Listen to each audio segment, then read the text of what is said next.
David de Garis there, senior economist at National Australia Bank. Many thanks for joining us, David, today. Here we go, the minutes are out. It surprised most economists, if not almost all, of not changing rates. What are the minutes telling you, if anything? I think just a couple of things. One is we know that at the time of the meeting, the Reserve Bank held probably a soft easing bias, John. So in other words, they're still alert to the downside, what's happening in Europe.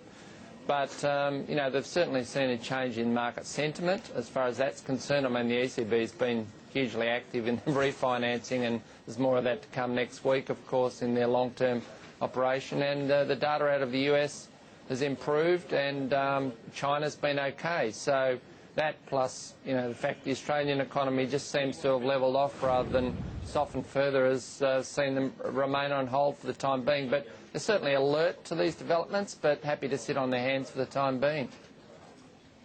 It's very careful with its wording, saying that there's a diminished chance of an extremely bad outcome in Europe. Very careful wording, isn't it, David? Yeah, look, it is, and I think that's, the reference to the action that the European Central Bank has taken with that three-year refinancing operation, particularly, John. So, the markets have taken certainly a little of comfort of that Greece is not necessarily going to inspire a Eurozone-wide or a global, banking refinance crisis, the likes of which we saw in 2008. So, markets seem to be less edgy about the outcome of the Eurozone finance ministers meeting, which, as best we know, is still going on as we speak right now. You're absolutely right, late into the morning in Brussels time now. March the 6th is the next meeting. A bit of controversy about Australian banks, including perhaps your own, actually raising borrowing costs as the central bank keeps rates unchanged and talks about scope to ease more. How's that controversy playing out?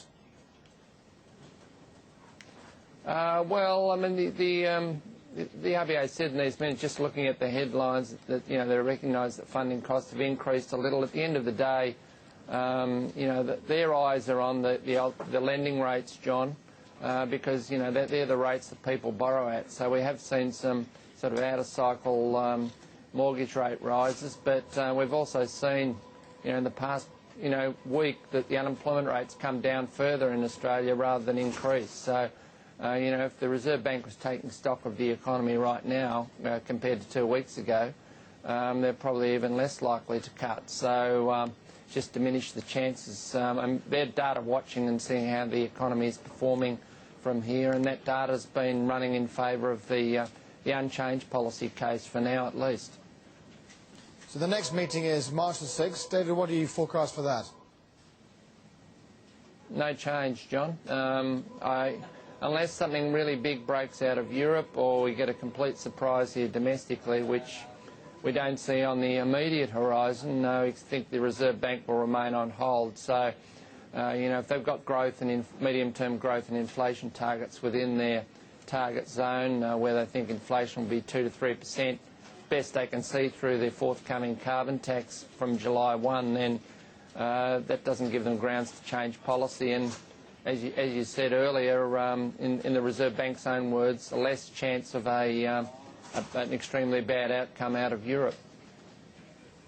And you also want the senior economic advisor to the government, David. I mean, how is the government? Do you think the government is actually slightly very concerned now about China slowing down because Australia is so closely tied in to China, and also the dollar itself so strong of recent, but clearly set to weaken? What would you be advising the government right now? Yeah, look. The government, of course, is watching that. We're all watching China because of, we saw yesterday too. I mean, the Australian stock market probably benefited the most regionally from the moves on the weekend from the Chinese central bank to ease back on, provision of bank liquidity. So there is concern about that. But on the other side, I mean, there's a lot of scope, particularly as far as monetary policy is concerned, and indeed fiscal policy, for macro policy to support the economy if need be. Now, we've already seen some of that from the Reserve Bank. Will they need to do more? Perhaps, but the Chinese economy for now seems to be holding its own, and so far the People's Bank of China hasn't even had to cut interest rates once, so they're obviously not too concerned about their economy in a leadership change year. So, you know, that should be giving, I think, the Australian government some comfort about China's prospects. David Garis, many thanks to you for your time this morning. David, have a very good week indeed. Senior economist there at National Australia Bank. You too, John. All the best.